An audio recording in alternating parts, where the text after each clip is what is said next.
Beginner സീരീസിൽ നമ്മൾ ഏറ്റവും ഇമ്പോർട്ടൻസ് കൊടുക്കേണ്ട ഒരു ടോപ്പിക്കാണ് നമ്മളിന്ന് കവർ ചെയ്യുന്നത്. അത് നമ്മൾ ഫുള്ളായിട്ട് കവർ ചെയ്യുമായിരിക്കും. അപ്പം വർക്കൗട്ട് പ്ലാനാണ്. 7 വർക്കൗട്ട് ഉണ്ട് ഇതിനകത്ത്. പക്ഷേ ഇത് ഞാൻ ഡിസ്ക്രിപ്ഷനിൽ ഒരു ഡോക്യുമെൻ്റ് ആയിട്ട് കൊടുത്തിട്ടുണ്ട്. നിങ്ങൾക്ക് ഡൗൺലോഡ് ചെയ്യാം, ഫ്രീ ആക്സസ് ആണ്. ഇത് നിങ്ങൾ പോയി വർക്കൗട്ട് ചെയ്തെടുത്ത് സ്റ്റാർട്ട് ചെയ്യുന്നതിന് മുന്നേ കുറച്ച് കാര്യങ്ങൾ നമുക്ക് എക്സ്പ്ലെയിൻ ചെയ്യാം. അതായത് ഒരു വർക്കൗട്ട് പ്രോഗ്രാം നിങ്ങൾ എത്ര നാൾ റണ്ണ് ചെയ്യണം, അറ്റ്ലീസ്റ്റ് 3 to 6 months എങ്കിലും, പറ്റുമെങ്കിൽ 6 months ഒറ്റ വർക്കൗട്ട് തന്നെ നിങ്ങൾ ഫോളോ ചെയ്യുക. നിങ്ങളുടെ മസിൽ യൂസ് ടു ആകുന്നു, ആ ഒരു വർക്കൗട്ടായിട്ട് യൂസ് ടു ആകുന്നു. നിങ്ങൾ വീക്ക്ലി നിങ്ങൾ പ്രോഗ്രസ് കൂട്ടാൻ നോക്കുന്നു, അതിനനുസരിച്ച് മസിൽ അതിനനുസരിച്ച് അഡാപ്റ്റ് ചെയ്യാൻ നോക്കുന്നു. അന്നേരം ഒന്നെങ്കിൽ നിങ്ങൾക്ക് സ്ട്രെങ്ത് ഗെയിൻ ആകും, അല്ലെങ്കിൽ നിങ്ങൾക്ക് മസിൽ സൈസ് അതിൻ്റെ കൂട്ടത്തിൽ ഗെയിൻ ആകും. ഇതാണ് സിംപ്ലിഫൈഡ് ഒരു പ്രോസസ്സ് എന്ന് പറയുന്നത്. അതുകൊണ്ടാണ് 6 months എങ്കിലും സ്ട്രെയിറ്റ് ഫോളോ ചെയ്യാൻ പറയുന്നത്. ഇപ്പം നിങ്ങൾ ആഴ്ച നിങ്ങൾ വർക്കൗട്ട് മാറ്റിക്കൊണ്ടിരിക്കുകയാണെങ്കിൽ നിങ്ങളുടെ ഗ്രോത്ത് ഉണ്ടാകത്തില്ല എന്നല്ല, ഗ്രോത്ത് ഉണ്ടാകും. പക്ഷേ നമ്മുടെ മാക്സിമം ആ ഒരു പൊട്ടൻഷ്യലിനെ നമ്മൾ നശിപ്പിക്കുന്ന പോലെ ആയിരിക്കും. ബട്ട് സ്റ്റിൽ അതല്ലാതെ ചെയ്യുന്നവർക്ക് പ്രോഗ്രസ് ഉണ്ടെന്നുണ്ടെങ്കിൽ ഗോ ഫോർ ഇറ്റ്. പലർക്കും പല രീതിയിലാണ് വർക്ക് ചെയ്യുന്നത്. ഇനി ഇതിനകത്ത് ഞാൻ പല ടൈപ്പിലെ വർക്കൗട്ടുകൾ ഇട്ടിട്ടുണ്ട്. 3 ദിവസത്തെ ഉണ്ട്, 3 ദിവസത്തേക്കുള്ള സ്ട്രെങ്തിൻ്റെ മാത്രമുള്ളതുണ്ട്, ഹൈപ്പർട്രോഫി മാത്രമുണ്ട്. അപ്പം നിങ്ങൾ ഫോളോ ചെയ്യേണ്ട ഒരു ഓർഡറിലാണ് ഞാനിത് ഇട്ടേക്കുന്നത്. ഇനി എന്തുകൊണ്ട് ഞാനിങ്ങനെ ഒരു ഓർഡറിൽ ഇട്ടു എന്ന് പറയാം. ആദ്യം 3 ഡേയിലാണ് സ്റ്റാർട്ട് ചെയ്യുന്നത്. അതെന്തുകൊണ്ടാണെന്ന് ചോദിച്ചു കഴിഞ്ഞാൽ, നമ്മുടെ നാട്ടിലെ എല്ലാവരും ചെയ്യുന്ന വർക്കൗട്ടെന്ന് പറഞ്ഞു കഴിഞ്ഞാൽ, ജിമ്മിൽ വരുന്നു, ഫസ്റ്റ് ഡേ തൊട്ട് എല്ലാവർക്കും ഡമ്പലും മറ്റേ മെഷീൻസും എല്ലാം ചെയ്യാനൊരു ആക്രാന്തമായിരിക്കണം. അപ്പോൾ എല്ലാവരും ചെയ്യുന്നതിനാ ഇന്ന് ഷോൾഡർ, നാളെ ചെസ്റ്റ്, അങ്ങനെ പറഞ്ഞ് ബ്രോ സ്പ്ലിറ്റാണ് ഫോളോ ചെയ്യുന്നത്. ബ്രോ സ്പ്ലിറ്റ് മോശമാണെന്ന് പറയുന്നില്ല, നല്ലതാണ്, യൂസ്ഫുള്ളാണ്, ചിലർക്ക് വർക്ക് ചെയ്യുന്നുണ്ട്. പക്ഷേ നിങ്ങളൊരു ബിഗിനർ സ്റ്റേജിൽ വന്ന് കയറുമ്പോഴേ ബ്രോ സ്പ്ലിറ്റ് മാത്രം ചെയ്തുകൊണ്ടിരുന്നാൽ നിങ്ങൾക്ക് ഏറ്റവും ബെനിഫിഷ്യൽ ആയിരിക്കത്തില്ല. അതിൻ്റെ റീസൺ എന്ന് പറഞ്ഞാൽ, നിങ്ങളുടെ കൂട്ടത്തിൽ റിക്കവറി എബിലിറ്റി കുറവുള്ളവർ കാണും. 6 days സ്ട്രെയിറ്റ് വർക്കൗട്ട് ചെയ്താൽ ബോഡി താങ്ങാത്തവർ കാണും. റിക്കവറിക്ക് അത്രയും കേപ്പബിലിറ്റി ഇല്ലാത്തവർ കാണും. ഒരു എക്സാമ്പിളാണ്, ബിഗിനർ ലെവലിൽ നിങ്ങൾ അത്ര സ്ട്രെങ്തിൽ നിങ്ങൾ പുഷ് ചെയ്യുന്നില്ല, ബട്ട് സ്റ്റിൽ ഫുള്ളായിട്ടൊന്ന് കേട്ടിട്ട് ഒരു ഐഡിയ ഞാൻ പറഞ്ഞു തരാം. അതായത് ഓൾഡ് സ്കൂൾ ബോഡി ബിൽഡേഴ്സിനെ നോക്കുക. ഗോൾഡൻ എറ എന്ന് പറയപ്പെടുന്ന അർണോൾഡിൻ്റെയൊക്കെ ആ ഒരു കാലഘട്ടത്തിലെ എല്ലാ ബോഡി ബിൽഡേഴ്സിനും നിങ്ങൾ എടുത്ത് നോക്കുക. അതിൽ ഒരാൾ പോലും വന്ന ഉടനെ ബ്രോ സ്പ്ലിറ്റ് ചെയ്തല്ല സ്റ്റാർട്ട് ചെയ്തത്. അവരുടെ എല്ലാവരുടെയും ഹിസ്റ്ററി നോക്കിക്കഴിഞ്ഞാൽ അവരെല്ലാം സ്ട്രെങ്ത് ട്രെയിനിങ്ങിലാണ് സ്റ്റാർട്ട് ചെയ്തത്. സ്ട്രെങ്ത് ട്രെയിനിങ് എന്ന് പറയുമ്പം പവർ ലിഫ്റ്റിംഗ് അങ്ങനെ പോകണമെന്നല്ല, ലൈക്ക് അവർ ബേസിക് ലിഫ്റ്റുകൾ മാസ്റ്റർ ചെയ്യുമായിരുന്നു ആദ്യം ചെയ്തത്. അതായത് സ്ക്വാട്ട്, ബെഞ്ച്, ഡെഡ് ലിഫ്റ്റ്, അങ്ങനെ ബാർ വെച്ചുള്ള ലിഫ്റ്റുകളിൽ അത്യാവശ്യം ഫൗണ്ടേഷനിൽ സ്ട്രെങ്ത് ഉണ്ടാക്കാനാണ് അവർ ശ്രമിച്ചത്. അപ്പോൾ അതിൽ നിന്ന് അത്യാവശ്യം സൈസും കയറി, അത്യാവശ്യം അവരുടെ ഫുൾ മസിൽസ് ഒരേ സമയം ഗ്രോ ആകുകയും ചെയ്തു. അപ്പോൾ ചിലരുടെ ഡൗട്ട് എന്ന് പറയുന്നത്, ഇപ്പോൾ ബെഞ്ച് മാത്രം ചെയ്ത് കഴിഞ്ഞാൽ അപ്പോൾ ബാക്കിയൊക്കെ എന്ത് ചെയ്യും, ട്രൈസെപ്സ് ഒക്കെ എന്ത് ചെയ്യും? നിങ്ങൾ പുഷ് ചെയ്യുന്ന ഇൻറ്റൻസിറ്റി റൈറ്റ് ഇൻറ്റൻസിറ്റി ആണെന്നുണ്ടെങ്കിൽ അത് കോമ്പൗണ്ട് ലിഫ്റ്റ് എന്ന് വിളിക്കുന്നത് തന്നെ at the same time multiple muscle ഗ്രൂപ്പുകൾ ഹിറ്റ് ചെയ്യുന്നതുകൊണ്ടാണ്. അപ്പം നിങ്ങൾ ബെഞ്ച് ചെയ്യുന്നത് നിങ്ങളുടെ ബോഡിക്ക് പറ്റിയ നല്ലൊരു ഇൻറ്റൻസിറ്റിയിലാണെന്നുണ്ടെങ്കിൽ അറ്റ് ദ സെയിം ടൈം നിങ്ങൾ വർക്ക് ചെയ്യുന്നത് നിങ്ങളുടെ ഷോൾഡർ, നിങ്ങളുടെ ചെസ്റ്റ്, നിങ്ങളുടെ ട്രൈസെപ്സും കൂടെയാണ്. അപ്പോൾ അത് മതിയോ എന്ന് ചോദിച്ചു കഴിഞ്ഞാൽ ബിഗിനിങ് സ്റ്റേജിൽ അത് ധാരാളമാണ്. അപ്പം 3 days സ്പ്ലിറ്റ് നമ്മൾ ഇട്ടതിന് വേറെ റീസൺ എന്ന് പറയുന്നത്, നേരത്തെ പറഞ്ഞ പോലെ തന്നെ നിങ്ങളുടെ റിക്കവറി എബിലിറ്റി നിങ്ങൾ ടെസ്റ്റ് ചെയ്യുകയാണ്. അപ്പോൾ നിങ്ങൾക്ക് വേണ്ട ഒരു ബെസ്റ്റ് വർക്കൗട്ട് സ്പ്ലിറ്റ് ഏതാണെന്ന് എങ്ങനെ കണ്ടുപിടിക്കും എന്നുള്ളത് ഞാൻ പറഞ്ഞു തരാം. അപ്പോൾ നമ്മൾ 3 days സ്പ്ലിറ്റ് തുടങ്ങും. 3 days സ്പ്ലിറ്റ് തുടങ്ങുമ്പോഴത്തേക്കും ഒരാളുടെ ബെസ്റ്റ് വർക്കൗട്ട് സ്പ്ലിറ്റ് എന്ന് പറയുമ്പോൾ അതിൽ എന്തൊക്കെ വരണം നമുക്കായി നോക്കാം. അതായത് നിങ്ങൾ ചിലപ്പം നൈറ്റ് ഷിഫ്റ്റ്, അങ്ങനെ പല ഷിഫ്റ്റുകൾ മാറി മാറി ചെയ്യുന്നവരായിരിക്കാം. ചിലപ്പോൾ കണ്ടിന്യൂസ് ജോലിയുടെ ഇതും മറ്റേ ഫാമിലിയുടെ, ഇപ്പോൾ ചിലർ ഫുള്ള് ഫാമിലി എടുത്തിരിക്കുന്നത്. ഇപ്പം എന്നെ സംബന്ധിച്ചോളം ഞാൻ ഒറ്റയ്ക്കാണ്. അപ്പം എനിക്ക് കുറച്ച് കാര്യങ്ങൾ മാറ്റി നിർത്താം. ഇപ്പോൾ ചിലപ്പം ഈ കൂട്ടത്തിൽ ഇപ്പോൾ പിള്ളേരൊക്കെ ഉള്ളവർ കാണും. അപ്പം ഫുള്ള് ഫാമിലി ആയിട്ട് ലീവ് ചെയ്യുമ്പോൾ അതിൻ്റെതായ ഒരു ഇത് വരുന്നവരൊക്കെ കാണും. അപ്പം നിങ്ങളെ സംബന്ധിച്ചോളം ചിലപ്പോൾ നിങ്ങൾക്ക് 3 ദിവസമേ വർക്കൗട്ട് ചെയ്യാൻ പറ്റുള്ളായിരിക്കും. അപ്പം നിങ്ങളെ സംബന്ധിച്ചോളം 3 ദിവസത്തെ വർക്കൗട്ട് പ്ലാനാണ് നിങ്ങൾക്ക് സ്യൂട്ടബിൾ ആയിട്ടുള്ളത്. അത് ഒരു റീസൺ. അപ്പോൾ അതിലാണ് ഏറ്റവും ബെസ്റ്റ് മസിൽ ബിൽഡിംഗ് എന്ന് ഞാൻ പറയുന്നില്ല. നിങ്ങളുടെ ആ ഒരു സിറ്റുവേഷനെ ബേസ് ചെയ്ത് നിങ്ങളുടെ ബെസ്റ്റ് വർക്കൗട്ട് പ്ലാൻ അതാണ്. അപ്പോൾ ചിലർക്ക് 4 days പോകാൻ പറ്റുള്ളായിരിക്കും. അപ്പോൾ അതിനനുസരിച്ച് നമ്മൾ ഡേയ്സ് ആദ്യം ഫിക്സ് ചെയ്യുക. പക്ഷെ നമ്മൾ എപ്പോഴും സ്റ്റാർട്ട് ചെയ്യുമ്പോൾ നമ്മൾ 3 day വെച്ച് സ്റ്റാർട്ട് ചെയ്യുക. പിന്നെ ചെയ്യേണ്ടതെന്ന് പറഞ്ഞു കഴിഞ്ഞാൽ, നമ്മളിപ്പം റണ്ണ് ചെയ്യുക. ഇനിയിപ്പോൾ സപ്പോസ് നിങ്ങൾക്ക് ഇങ്ങനെ ഒരു കൺസ്ട്രെയിൻസും ഇല്ല, നിങ്ങൾക്ക് വേണമെങ്കിൽ 6 days വർക്കൗട്ട് ചെയ്യാൻ, വേണം 7 days വർക്കൗട്ട് ചെയ്യാന്നുള്ള മൈൻഡ് സെറ്റ് ഉള്ളവരാണെന്ന് വിചാരിക്കുക. അപ്പോൾ നിങ്ങൾ 3 days സ്റ്റാർട്ട് ചെയ്തു. 3 days സ്റ്റാർട്ട് ചെയ്ത് ഞാൻ ഈ വർക്കൗട്ടിനെ ബേസ് ചെയ്ത് ഞാൻ പറയാം. 3 days സ്റ്റാർട്ട് ചെയ്ത് അത്യാവശ്യം ഫൗണ്ടേഷൻ സ്ട്രെങ്തും ഉണ്ടായി, അത്യാവശ്യം നിങ്ങൾക്കൊരു സൈസും ആയി. ഒരു 3 to 6 months നിങ്ങൾ ഫോളോ ചെയ്തു. അപ്പം ഇത് കഴിയുമ്പം നിങ്ങൾ ഇതിൻ്റെ വണ്ടർ മാക്സ് ചെക്ക് ചെയ്യുന്നൊരു മെത്തേഡുണ്ട്. പക്ഷേ അൾട്ടിമേറ്റ് ബിഗിനർ ആണെങ്കിൽ നിങ്ങൾ സാധാരണ ചെയ്യുന്ന പോലെ ഒറ്റ റെപ്പ് ചെയ്യാൻ പറ്റുന്നൊരു വെയിറ്റ് എന്നുള്ള രീതിയിൽ അങ്ങനെ കണ്ടുപിടിക്കാൻ നിൽക്കേണ്ട. നിങ്ങൾക്കത് എക്സ്ട്രീം സ്ട്രെയിനോ അല്ലെങ്കിൽ എന്തെങ്കിലും ഉണ്ടാകാൻ സാധ്യതയുണ്ട്. അതുകൊണ്ട് ഞാൻ ഫോർമുല കൊടുത്തിട്ടുള്ളത്. ആ ഫോർമുല വെച്ച് നിങ്ങൾക്കൊന്ന് ടെസ്റ്റ് ചെയ്യാം. ഇനി അതല്ല, നിങ്ങൾ അത്യാവശ്യം വെയിറ്റുമായിട്ട് നേരത്തെ യൂസ് ടു ആണ്, പക്ഷേ ഇതും കൂടെ ഒന്ന് ട്രൈ ചെയ്യാമെന്ന് ഓർത്ത് സ്റ്റാർട്ട് ചെയ്യുന്നവരാണെങ്കിൽ അബ്സല്യൂട്ട്ലി ഗോ ഓൾ ഔട്ട്. എന്ന് വെച്ചാൽ വണ്ടർ മാക്സ് സാധാരണ ചെക്ക് ചെയ്യുന്നത് എങ്ങനെയാണോ അങ്ങനെ തന്നെ ചെക്ക് ചെയ്തു. ഇനി സെക്കൻഡ് വരുന്നത് 3 ഡേ ഫുൾ ബോഡി സ്പ്ലിറ്റുകളാണ്. ഇങ്ങനെ ഓരോ ഡേയ്സ് കൂടുന്നതിനനുസരിച്ച് നമ്മുടെ സ്പ്ലിറ്റിൻ്റെ രീതി മാറിക്കൊണ്ടിരിക്കുകയാണ്. അപ്പോൾ നിങ്ങൾ നോക്കുക, ഒരു 6 മന്ത്സ് നിങ്ങൾ സ്ട്രെയിറ്റ് വർക്കൗട്ട് ചെയ്യുമ്പോഴത്തേക്കും ആഴ്ച എയ്തർ നിങ്ങൾക്ക് വെയിറ്റ് കൂട്ടാൻ പറ്റണം, അല്ലെങ്കിൽ റെപ്പറ്റീഷൻ പറഞ്ഞ വിലയും കൂട്ടാൻ പറ്റണം. അങ്ങനെയാണെങ്കിൽ നിങ്ങൾ പ്രോഗ്രസ് ചെയ്യുന്നുണ്ട്. ഇനി പ്രോഗ്രസ് ചെയ്യുന്നില്ല എന്ന് വരുന്നൊരു കേസാണെങ്കിൽ നിങ്ങൾ എല്ലാം ഒന്നുകൂടെ ഒന്ന് റിപ്പീറ്റ് ചെയ്ത് നോക്കുക. അതായത് നിങ്ങളുടെ ഉറക്കം ശരിയാണോ, നിങ്ങളുടെ വെള്ളം കൂടി ശരിയാണോ, നിങ്ങളുടെ ഡയറ്റ് പ്രോപ്പറാണോ, അതും സെയിം ടൈം തന്നെ ഫോളോ ചെയ്യുകയാണെങ്കിൽ ബോഡി ആ ഒരു ക്ലോക്ക് അഡ്ജസ്റ്റ് ചെയ്യും. അപ്പം നിങ്ങളുടെ സ്ട്രെങ്തും എല്ലാം പയ്യെ കയറി വരും. എപ്പോഴും ഒരു വർക്കൗട്ടിനെ കുറ്റം പറയുന്നതിന് മുന്നേ ഇങ്ങനത്തെ കാര്യങ്ങളെല്ലാം പെർഫെക്റ്റ് ആണെന്ന് വരുത്തിയിട്ട് ഇത് നോക്കുക. എന്നിട്ടും ഗെയിൻസ് ഒന്നും ഇല്ലയെന്നുണ്ടെങ്കിൽ അതിനർത്ഥം നിങ്ങൾ എവിടെയോ റിക്കവർ ആകുന്നില്ല. ഒന്നെങ്കിൽ നിങ്ങൾക്ക് ടൂ മച്ച് ആണ്. അപ്പം നിങ്ങൾ ചെയ്യേണ്ടതെന്ന് വെച്ചാൽ 1-2 സെറ്റ് ഒന്ന് ഡ്രോപ്പ് ചെയ്ത് നോക്കുക. അപ്പം 3 സെറ്റുള്ള വർക്കൗട്ട് ആണെങ്കിൽ 2 സെറ്റാക്കി നോക്കുക. ഓക്കെ, അത് വിടും. ഞാനിപ്പോൾ തന്നേക്കുന്ന പ്ലാൻ പ്രകാരം അത് കഴിഞ്ഞിട്ട് നിങ്ങൾ 3 day full body split run ചെയ്യുന്നു. അപ്പം 3 ദിവസമേ വർക്കൗട്ടുള്ളൂ, പക്ഷേ ഇച്ചിരിയും കൂടി ഹൈപ്പർട്രോഫി ബേസ് ചെയ്താണ്. കുറച്ചും കൂടെ വർക്കൗട്ടുകൾ കൂടുതൽ വരുന്നുണ്ട്. പിന്നെ വരുന്ന അപ്പർ ലോവറാണ്. ഇപ്പോൾ 4 ഡേയ്സായി. അത് കഴിഞ്ഞിട്ട് വരുന്നതെന്ന് പറഞ്ഞു കഴിഞ്ഞാൽ ഒരു 5 ഡേ പവർ ബിൽഡിംഗ് പ്രോഗ്രാമാണ്. ഹൈപ്പർട്രോഫിയും ഉണ്ട്, സ്ട്രെങ്തും ഉണ്ട്. അങ്ങനെ അത് കഴിഞ്ഞിട്ട് വരുന്നത് 5 ഡേയ്സ് തന്നെ. അതിൽ വരുന്നത് പുഷ് പുൾ ലെഗും ഉണ്ട്, പിന്നെ ഒരു അപ്പർ ലോവറും ഉണ്ട്. പിന്നെ ഫൈനലി വരുന്നതാണ് നമ്മുടെ 6 ഡേ സ്പ്ലിറ്റ് എന്ന് പറയുന്നത്. അതിൽ തന്നെ 2 ടൈപ്പ് ചെയ്തിട്ടുണ്ട്. ഒന്ന് സാധാരണ പുഷ് പുൾ ലെഗ്, അതായത് 2 തരത്തിലെ പുഷുകൾ, 2 തരത്തിലെ പുള്ളുകൾ, 2 തരത്തിലെ ലെഗുകൾ. പിന്നെ ഫൈനലി വരുന്നത് അപ്പർ ലോവർ എന്നുള്ളത് 6 ഡേയ്സ്, അപ്പർ ലോവർ അങ്ങനെ 6 ദിവസം എന്നിട്ട് റെസ്റ്റ്.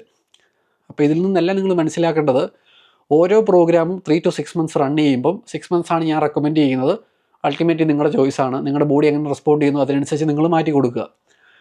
അൾട്ടിമേറ്റ്ലി ഞാൻ റെക്കമെൻഡ് ചെയ്യുന്നത്, ലെറ്റ്സ് നിങ്ങൾ 4 ദിവസം വർക്കൗട്ട് ചെയ്തപ്പം നിങ്ങൾക്ക് എല്ലാം ഭയങ്കര അടിപൊളിയായിരുന്നു, സ്ട്രെങ്ത് നല്ലപോലെ ഗെയിൻ ആകുന്നുണ്ട്, സൈസ് നല്ലപോലെ ഗെയിൻ ആകുന്നുണ്ട്, നിങ്ങളുടെ ബോഡിക്ക് നല്ലൊരു ഫീലാണ് കിട്ടിക്കൊണ്ടിരുന്നത്.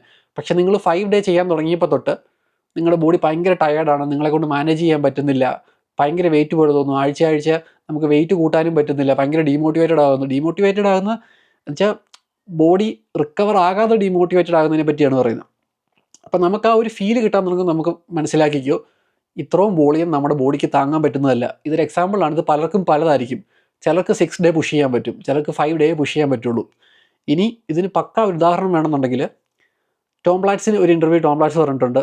അർണോൾഡിനെ തന്നെ ഫോളോ ചെയ്താണ് ടോം ബ്ലാറ്റ്സ് എല്ലാം ചെയ്യാൻ നോക്കിയിരുന്നത്. പക്ഷേ അർണോൾഡിനെ പോലെ ട്രെയിൻ ചെയ്യാൻ നോക്കിയപ്പോഴത്തേക്കും ടോം ബ്ലാറ്റ്സിൻ്റെ ഗെയിൻസ് നശിക്കാൻ തുടങ്ങി. അത്രയും വോളിയം ടോം ബ്ലാറ്റ്സിന് താങ്ങിയില്ല. പക്ഷേ ടോം ബ്ലാറ്റ്സിൻ്റെ ഫൈനലി ഉള്ള വർക്കൗട്ട് എന്ന് പറയുന്നത് വെറും 4 ദിവസമായിരുന്നു. പുള്ളി ഏറ്റവും ബെസ്റ്റ് റിസൾട്ട് ഉണ്ടാക്കിയേക്കുന്നത് 4 ഡേ സ്പ്ലിറ്റിലാണ്. പിന്നെ സ്റ്റീവ് റീവ്സ് എന്ന് പറഞ്ഞൊരു പുള്ളിയുണ്ട്. പുള്ളിയായിരുന്നു ആദ്യത്തെ നാച്ചുറൽ എന്ന് പറയുന്ന ഏറ്റവും എസ്തെറ്റിക് ഫ്രെയിം ഉള്ള ഒരാൾ. ആ പുള്ളിയെ കണ്ടാണ് റെക് പാർക്ക് എന്ന് പറഞ്ഞ ആൾ, ആ ഒരു ക്ലാസ്സിൽ തന്നെയാണ് റെക് പാർക്കും വന്നിരുന്നത്. അപ്പോൾ റെക് പാർക്കിനെ കണ്ടാണ് നമ്മുടെ അർണോൾഡ് ഇൻസ്പയർ ആയത്. അങ്ങനെ ഒരു വലിയ സ്റ്റോറിയുണ്ട്. അപ്പോൾ സ്റ്റീവ് റീവ്സ് വെറും 3 ഡേയ്സാണ് വർക്കൗട്ട് ചെയ്തിരുന്നത്. ഇതുപോലെ തന്നെ പലരുടെ എടുത്ത് നോക്കി കഴിഞ്ഞാൽ ചിലർ 2 ഡേയ്സ് എടുത്തവരുണ്ട്. ഇനി മൈക്ക് മെൻസറിനെ നിങ്ങൾ കണ്ടു കാണും. മൈക്ക് മെൻസറിൻ്റെ ചില സമയത്തെ വർക്കൗട്ടുകൾ എന്ന് പറയുന്നത് എവരി വൺസ് ഇൻ 4 ഡേയ്സ്, അതായത് 3 ദിവസം റെസ്റ്റ് ആയിരിക്കും, പിന്നെ ഒരു ദിവസം വർക്കൗട്ട്, പിന്നെ ഒരു 2-3 ദിവസം റെസ്റ്റ്, പിന്നെ ഒരു വർക്കൗട്ട്, അങ്ങനെയായിരുന്നു. പക്ഷേ ഇവരുടെ എല്ലാവരുടെയും ബോഡി നോക്കിക്കഴിഞ്ഞാൽ എല്ലാവർക്കും റിസൾട്ട് ഉണ്ടായിരുന്നു. അങ്ങോട്ടും ഇങ്ങോട്ടും കമ്പയർ ചെയ്ത് അയാൾക്ക് ഇത് കൂടുതലുണ്ട്, ഇയാൾക്ക് ഇത് കുറവുണ്ട് അങ്ങനെ പറയാനല്ല, റിസൾട്ട് ഉണ്ടായിരുന്നു എല്ലാവർക്കും. അപ്പോൾ നിങ്ങളുടെ ജിമ്മിൽ തന്നെ നിങ്ങൾ നോക്കുക, അത്യാവശ്യം നല്ല രീതിയിൽ സൈസുള്ള നിൽക്കുന്ന 2 പേരെ, സെപ്പറേറ്റ് ആയിട്ട് വർക്കൗട്ട് ചെയ്യുന്ന 2 പേരെ നിങ്ങൾ സംസാരിച്ച് നോക്കുക. അപ്പോൾ നിങ്ങൾ അവരോട് സംസാരിച്ച് നോക്കുമ്പോഴത്തേക്കും അവർക്ക് ഉറപ്പായിട്ടും വർക്കൗട്ടിന് ഡിഫറൻസ് ഉണ്ടായിരിക്കും. പക്ഷേ അവർക്ക് 2 പേർക്കും റിസൾട്ട് ഉണ്ടായിരിക്കും. അതിൻ്റെ റീസൺ എന്ന് പറഞ്ഞു കഴിഞ്ഞാൽ അവരുടെ ബോഡിക്ക് പറ്റിയൊരു സംഭവമാണ് അവർ ചെയ്യുന്നത്, അതാണ്. ഇനി ഈ വർക്കൗട്ടുകൾ ലൈഫ് ലോങ് ഇങ്ങനെ തന്നെ കാണാതെ ഫോളോ ചെയ്യണമെന്നല്ല ഞാൻ പറയുന്നത്. നമുക്കൊരു സിമ്പിൾ ഒരു എക്സാമ്പിൾ ഞാൻ പറയാം. ഇപ്പം ഇതിൽ നിങ്ങളൊരു ഫേസ് 3 നമ്മുടെ അപ്പർ ലോവർ എടുക്കുക. അപ്പർ ലോവർ എടുത്തിട്ട് ഞാൻ പറയുകയാണ്, ഇപ്പോൾ bench press, over head pressing ഞാൻ കുറച്ച് സാധനങ്ങൾ കൊടുത്തിട്ടുണ്ടല്ലോ. ഇതിലിപ്പോൾ നിങ്ങൾക്ക് തോന്നുവാണ് നിങ്ങളുടെ 1-2 മസിൽ ഗ്രൂപ്പുകൾ പെട്ടെന്ന് ഗ്രോ ആകുന്നുണ്ട്. പക്ഷേ ഇപ്പോൾ ലെറ്റ്സ് ചെസ്റ്റ് വീക്കാണ്, പക്ഷേ നമ്മുടെ ഷോൾഡർ പെട്ടെന്ന് വളരുന്നുണ്ട്. ഇതാണ് നിങ്ങളുടെ ഒരു ഇതെങ്കിൽ, നിങ്ങളുടെ ബോഡി ഇങ്ങനെയാണ് റെസ്പോണ്ട് ചെയ്യുന്നതെങ്കിൽ നിങ്ങൾക്ക് അപ്പോൾ സ്മാർട്ടായിട്ട് ഇങ്ങനെ ചിന്തിക്കാം. അപ്പോൾ നമുക്ക് ഷോൾഡറിന് ഇത്ര വേണ്ട, ഷോൾഡർ ഓൾറെഡി ഓവർ ഗ്രൂ ആയി, ആ പ്രൊപ്പോർഷൻ പോകാൻ തുടങ്ങി, വേണമെങ്കിൽ ഒരു സെറ്റ് കുറയ്ക്കുക. ഇപ്പോൾ ഓവർ ഹെഡ് പ്രസ് ഇവിടെ 3 സെറ്റ് എന്നാണ് അപ്പർ കൈ കിടക്കുന്നത്, വേണമെങ്കിൽ 2 സെറ്റ് ആക്കുക. ബെഞ്ച് പ്രസ് 4 സെറ്റാണ്, വേണമെങ്കിൽ 5 സെറ്റാക്കി നോക്കുക. ഇതൊക്കെ എക്സാമ്പിൾ ആട്ടോ, ഇങ്ങനെ തന്നെ ചെയ്യണമെന്നല്ല ഞാൻ പറയുന്നത്. അന്നേരം നിങ്ങൾ അസസ് ചെയ്യുക, ഓക്കെ വീക്ക്ലി എന്താണ് സംഭവിക്കുന്നത്, എനിക്ക് ഗ്രോത്ത് ഉണ്ട്, ബോഡി എല്ലാം ഓക്കെയാണ്, ഇപ്പോൾ നല്ല ചെയ്യും കൂടെ പെർഫെക്റ്റ് ആകുന്നുണ്ടെന്നാണെങ്കിൽ കണ്ടിന്യൂ. അപ്പോൾ അങ്ങനെ നമ്മളെല്ലാം അഡ്ജസ്റ്റ് ചെയ്തുകൊണ്ടേ ഇരിക്കണം. ഇനിയിപ്പോൾ വീക്ക് പോയിന്റുകൾ വേറെ എന്തെങ്കിലും ഉണ്ടെങ്കിൽ അതുപോലെ തന്നെ ആഡ് ചെയ്ത് കൊടുക്കുക. എന്തെങ്കിലും ഓവറായിട്ട് തോന്നുവാണെങ്കിൽ അതിൻ്റെ സെറ്റുകളുടെ എണ്ണം കുറച്ച് കൊണ്ടുവരിക. ഇനി ഇതല്ല, ഇതിനിടയ്ക്ക് എന്തെങ്കിലും നിങ്ങൾക്ക് തോന്നുവാണ്, ഓക്കെ ഇപ്പോൾ ഇത്രയും ചെയ്യാൻ എൻ്റെ ബോഡിയെ കൊണ്ട് നല്ല രീതിയിൽ ഈസി ആയി വന്നിട്ടുണ്ട്, ഇതിനകത്ത് ഒരു വർക്കൗട്ടും കൂടെ ആഡ് ചെയ്യണം എന്ന് തോന്നുവാണെങ്കിൽ ആഡ് ചെയ്ത് നോക്കുക. ബോഡിക്ക് കുഴപ്പമൊന്നുമില്ല, ലൈക്ക് എല്ലാം നല്ലൊരു ഫീലാണ്, അതിലും സ്ട്രെങ്ത് കയറി വരുവാണ്, ഓവറോൾ ബോഡിയുടെ കണ്ടീഷൻ എല്ലാം സെറ്റായി വരികയാണെങ്കിൽ നിങ്ങളുടെ വർക്കൗട്ട് നിങ്ങൾ തന്നെ സെറ്റാക്കി വരികയാണെന്നാണ് അതിനർത്ഥം. അപ്പോൾ അങ്ങനെ ഫൈനലി ഒരു വർക്കൗട്ട് കിട്ടുള്ളൂ. അല്ലാതെ എല്ലാവരും വന്ന് ചോദിക്കുന്ന പോലെ എനിക്ക് ബോഡിക്ക് പറ്റിയ പെർഫെക്റ്റ് ഒരു വർക്കൗട്ട് സ്പ്ലിറ്റ് ഉണ്ടോ എന്ന് പറഞ്ഞ് ഇന്നാ പിടിച്ചോന്ന് എടുത്തു തരാൻ വർക്കൗട്ടില്ല. ഈവൻ അർണോൾഡും ഫ്രാങ്കോ കൊളംബോയും രണ്ടുപേരും ഒരുമിച്ചാണ് വർക്കൗട്ട് ചെയ്തിരുന്നത്. അവരും പറഞ്ഞിട്ടുണ്ട് കോമൺ ആയിട്ട് വരുന്ന വർക്കൗട്ടുകൾ മാത്രമായിരുന്നു അവർ ഒരുമിച്ച് ചെയ്തിരുന്നത്. ബാക്കി വർക്കൗട്ടുകൾ അർണോൾഡിനെ സ്പെഷ്യലൈസ് ചെയ്യാനുള്ള ഡേയ്സിൽ അർണോൾഡിൻ്റെ വീക്ക് പോയിൻറ്റ്സ് അർണോൾഡ് മാറി നിന്ന് ട്രൈ ചെയ്യും. അതേസമയം ഫ്രാങ്കോ അപ്പുറത്ത് പോയി ഫ്രാങ്കോയ്ക്ക് എന്തിലായിരുന്നോ കുറവുള്ളത് അത് മാറി നിന്ന് അവിടെ ട്രൈ ചെയ്യും. അപ്പോൾ അതിലൊക്കെയാണ് നമ്മുടെ പെർഫെക്റ്റ് വർക്കൗട്ട് സ്പ്ലിറ്റ് എന്ന് പറയുന്നത്. നമുക്ക് എന്താണോ ഒരു കയറ്റിക്കൊണ്ട് വരാനുള്ളത്, ലൈക്ക് ഒരു ഡെവലപ്മെൻറ്റ് കൊണ്ടുവരാനുള്ളത്. ഇപ്പോൾ നിങ്ങളുടെ കൂടെ ട്രെയിനിങ് പാർട്ട്ണർ ഉണ്ടെങ്കിൽ ചിലപ്പോൾ ഒരാൾക്ക് സ്ട്രെങ്ത് കൂടുതലും ഒരാൾക്ക് സ്ട്രെങ്ത് കുറവുമായിരിക്കും. ചിലപ്പോൾ ഒരാളുടെ ചെസ്റ്റ് ഭയങ്കര വലിപ്പം കൂടുതലും ഒരാളുടെ ഷോൾഡർ ഭയങ്കര വലിപ്പം കൂടുതലുമായിരിക്കും. അപ്പോൾ അതിനെയൊക്കെ ബേസ് ചെയ്ത് വേണം നിങ്ങളുടെ വർക്കൗട്ട് പ്ലാൻ അഡ്ജസ്റ്റ് ചെയ്യുന്നത്. ഓക്കെ, അപ്പം അത്യാവശ്യം നീട്ടി പറയാനുള്ള കാര്യങ്ങളെല്ലാം പറഞ്ഞു കഴിഞ്ഞു. ഇനി ഇതിലുള്ളതെന്ന് പറഞ്ഞാൽ റെസ്റ്റ് ടൈം എല്ലാം ഞാൻ കറക്റ്റായിട്ട് ഇട്ടിട്ടുണ്ട്, എത്ര വേണമെന്നുള്ളത്. 2 കാര്യങ്ങൾ ഇതിനകത്ത് ഞാൻ പറയാം. ഒന്ന് RPE എന്നൊരു സാധനം എഴുതിയിട്ടുണ്ട്, ഒന്ന് വണ്ടർ മാക്സ് ആണ്. അപ്പം നിങ്ങൾ RPE എങ്ങനെ എന്താ സംഭവം എന്ന് പറഞ്ഞാൽ, വണ്ടർ മാക്സ് ഞാൻ നേരത്തെ പറഞ്ഞ പോലെ നിങ്ങളെക്കൊണ്ട് മാക്സിമം പുഷ് ചെയ്യാൻ പറ്റുന്ന ഒരു വെയിറ്റ്. ഇപ്പോൾ ബെഞ്ച് പ്രസ് ആണെങ്കിൽ ഇപ്പോൾ നിങ്ങളെക്കൊണ്ട് 100 കിലോ ഒറ്റ റെപ്പറ്റീഷനെ വരത്തുള്ളൂ. 100 കിലോ എന്ന് പറയുമ്പോൾ ഇൻക്ലൂഡിങ് ബാർ വെയിറ്റ് ആണ്. ബാർ 20 kg ആണ് സാധാരണ എല്ലാവരും യൂസ് ചെയ്യുന്നത്. മെന്നിൻ്റെ ഒളിമ്പിക് ബാർ എന്ന് പറയുന്നത് 20 kg ആണ്. അപ്പം 100 കിലോ ആണ് ഒറ്റ റെപ്പറ്റീഷൻ എങ്കിൽ അതാണ് നിങ്ങളുടെ വണ്ടർ മാക്സ്. ഇവിടെ ഞാൻ എവിടെയെങ്കിലും വണ്ടർ മാക്സിൻ്റെ 70% എന്നാണ് പറഞ്ഞേക്കുന്നതെങ്കിൽ 70% ഓഫ് 1 RM എന്ന് എഴുതിയേക്കുന്നതെങ്കിൽ അതിനർത്ഥം 70% ഓഫ് 100 കിലോ എന്നാണ്. അതായത് 70 കിലോ വെച്ച് വേണം നിങ്ങൾ ചെയ്യാൻ. ഇനി വേറെ എക്സാമ്പിൾ ഞാൻ പറയാം. ഫേസ് 2 ഞാൻ RPE ആണ് ഇട്ടേക്കുന്നത്. ഫുൾ ബോഡിയിൽ back സ്ക്വാട്ടിൽ 3 sets of 5 repetitions RPE 8 എന്നാണ് എഴുതിയേക്കുന്നത്. ഈ RPE എന്ന് പറഞ്ഞു കഴിഞ്ഞാൽ നമ്മൾ എക്സേർട്ട് ചെയ്യുന്ന ഫോഴ്സ്. അതായത് ലെറ്റ്സ് ഞാനിങ്ങനെ ഒരു വെയിറ്റ് വെച്ചിങ്ങനെ മാറ്റിച്ചിങ്ങനെ എടുത്തു, ലൈക്ക് തളർന്ന് ഒരു വിധത്തിൽ നമ്മൾ എടുക്കത്തില്ല, പക്ക ഫെയിലിയർ എന്ന് പറയാം. പക്ക ഫെയിലിയർ. അത് കഴിഞ്ഞ് ഒറ്റ റെപ്പറ്റീഷൻ പോലും പോകത്തില്ല. നമ്മൾ എത്ര ശ്രമിച്ചാലും അതിൽ ഒറ്റ റെപ്പറ്റീഷൻ പോലും പോകത്തില്ല. അതിനർത്ഥം അത് RPE 10 എന്നാണ്. വെച്ചാൽ നമ്മൾ സ്കെയിൽ ഒരു മാർക്ക് കൊടുക്കുക. ഔട്ട് ഓഫ് 10 നിങ്ങളിപ്പോൾ ചെയ്തത് നിങ്ങൾ എത്ര മാർക്ക് കൊടുക്കും ഫെയിലിയർ എന്നുള്ള രീതിയിൽ. അപ്പോൾ നമ്മൾ 10 എന്ന് പറയാൻ അൾട്ടിമേറ്റ് ഫെയിലിയർ. അതിപ്പോൾ എത്ര റെപ്പറ്റീഷൻ വരും. ഇപ്പോൾ 3 sets of 5 എന്ന് പറയുമ്പം 5 റെപ്പറ്റീഷനിൽ ഫെയിൽ ആകാം. 3 sets of 10 ആണെങ്കിൽ 10 റെപ്പറ്റീഷനിൽ ഫെയിൽ ആകാം. നമ്മുടെ റെപ്പ് ഏതാണോ ആ റെപ്പ് റേഞ്ചിൽ നമ്മൾ ഫെയിൽ ആകാൻ കാരണമായ വെയിറ്റ് ഏതാണോ അതിൻ്റെ RPE എന്ന് പറയുന്നത് 10 എന്ന് പറയുന്നതാണ് അൾട്ടിമേറ്റ് ഫെയിലിയർ. അപ്പോൾ RPE 8 എന്ന് പറയുന്നത് ഒരു 1-2 വെയിറ്റ് താഴെ. ഇപ്പോൾ 10 കിലോയിലാണ് നമ്മൾ ഫെയിൽ ആയതെങ്കിൽ 8 കിലോ എടുക്കുക. അപ്പോൾ ബാക്ക് സ്ക്വാട്ട് എന്ന് പറയുന്നത് ഞാനിപ്പോൾ ഒരു ഉദാഹരണം പറയാം, RPE 8 എന്നാണ് ഞാൻ ഇട്ടേക്കുന്നത്. അപ്പം ഒരു RPE 10 എന്ന് പറയുന്നതിന് 100 കിലോ എന്ന് വിചാരിക്കുക. 100 കിലോ വെച്ച് ഞാൻ 5 റെപ്പറ്റീഷൻ ചെയ്തപ്പോഴേ പിന്നെ എനിക്ക് ഒരു റെപ്പറ്റീഷൻ പോലും പോകത്തില്ല എന്നാണെങ്കിൽ എൻ്റെ RPE 10 എന്ന് പറയുന്നത് 100 കിലോ ആണ്. അപ്പോൾ എൻ്റെ RPE 8 എന്ന് പറയുന്നത് ഒരു 80-85 കിലോ ആയിരിക്കും. അപ്പോൾ അത് വെച്ച് വേണം ഞാൻ ചെയ്യാൻ. അപ്പോൾ ആ ഒരു എസ്റ്റിമേഷനിൽ വേണം നിങ്ങൾ ചെയ്തു തുടങ്ങാൻ. അപ്പം ഇങ്ങനെ RPE കൗണ്ട് എല്ലാം ഇട്ടേക്കുന്നത് നിങ്ങൾ ഇനീഷ്യലി ഏറ്റവും മുകളിൽ ചെയ്യുന്ന 5x5ൻ്റെ എൻഡിൽ നിങ്ങളുടെ വണ്ടർ മാക്സ് കിട്ടും. അപ്പോൾ അതിൻ്റെ ഒരു പെർസെൻറ്റേജ് വെച്ച് വേണം പുഷ് ചെയ്ത് മുന്നോട്ട് പോകാൻ. അപ്പോൾ നിങ്ങളുടെ ബോഡിയെ നിങ്ങൾ ഒരു സേഫ് സോണിൽ നിർത്തിയേക്കുമല്ല. അപ്പോൾ നിങ്ങൾ എല്ലാ ആഴ്ചയും നിങ്ങൾ അതിനെ പുഷ് ചെയ്തുകൊണ്ടേ ഇരിക്കുക. ലൈക്ക് വളരെ എന്നുള്ള രീതിയിൽ ആ ഒരു കംഫോർട്ട് സോണിൽ നിങ്ങൾ പുറത്ത് പുഷ് ചെയ്തുകൊണ്ടേ ഇരിക്കുകയാണ്. അതുപോലെ ഇതിനകത്ത് ഒരു കാര്യം കൂടെ ഉള്ളതെന്ന് പറഞ്ഞാൽ നിങ്ങളുടെ കൂടുതൽ ഒരു ട്രെയിനിങ് പാർട്ട്ണർ ഉള്ളത് നല്ലതാണ്.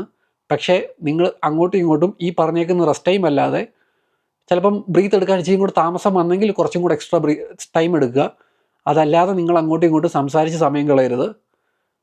നിങ്ങൾ ശ്രദ്ധിച്ച് കാണാം, ഇപ്പോൾ ഒരു പമ്പ് കിട്ടിക്കഴിഞ്ഞാൽ പിന്നെ കുറേ നേരം സംസാരിച്ച് 10-15 മിനിറ്റ് നേരം അങ്ങോട്ടും സംസാരിച്ച് സമയം കളഞ്ഞു കഴിഞ്ഞാൽ അങ്ങ് ഒരു സെറ്റിലായി പോവും.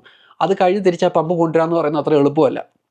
അപ്പം അത് ചെയ്യാതിരിക്കുക. രണ്ടാമത്തെ കാര്യം എന്ന് പറയുന്നത് സപ്പോർട്ട് ചെയ്യാം, പക്ഷേ സപ്പോർട്ട് ചെയ്യുമ്പോൾ അയാളെ പിടിച്ചുകൊണ്ട് നിൽക്കുകയോ അയാളുടെ ബാറെ പിടിച്ചുകൊണ്ട് നിൽക്കുകയോ ചെയ്യേണ്ട.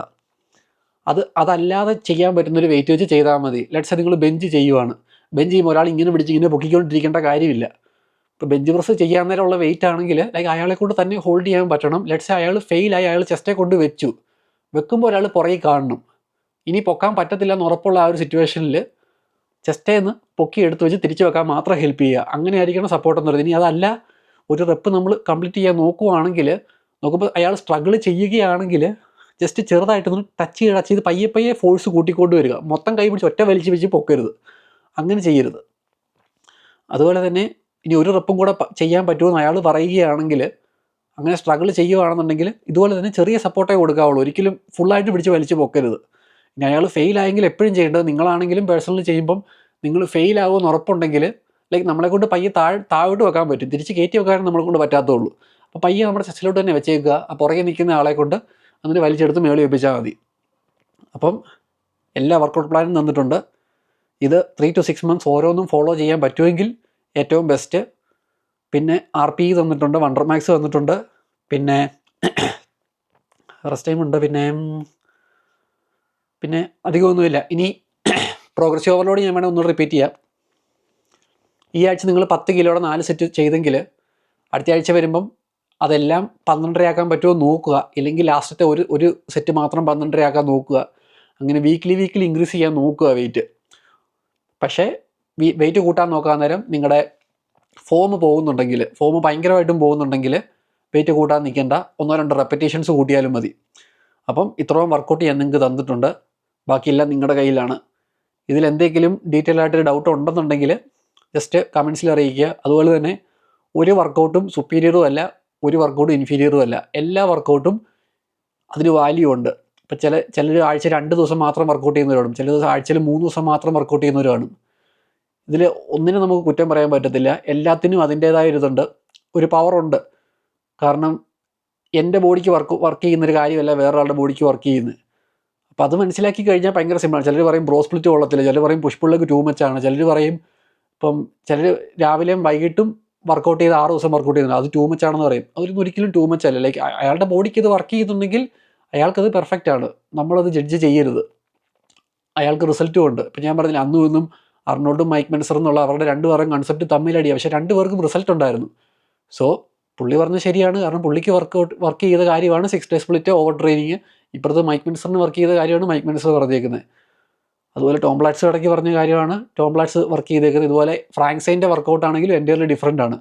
സോ നമുക്കെന്ത് വർക്ക് ചെയ്യുന്നു അത് കണ്ടുപിടിക്കേണ്ട ഉത്തരവാദിത്വം നമുക്ക് തന്നെയാണ്. So I will see you in another video. That's all എനിക്ക് വർക്കൗട്ടിനെ പറ്റി പറഞ്ഞു തരാനുള്ളത്. നേരത്തെ പറഞ്ഞ പോലെ തന്നെ എന്തെങ്കിലും ഡൗട്ട് ഉണ്ടെന്നുണ്ടെങ്കിൽ കമൻസിലിടുക. മാക്സിമം പറ്റുന്ന പോലെയൊക്കെ ഞാൻ ഡൗട്ട് ക്ലിയർ ചെയ്ത് തരാം. ബൈ.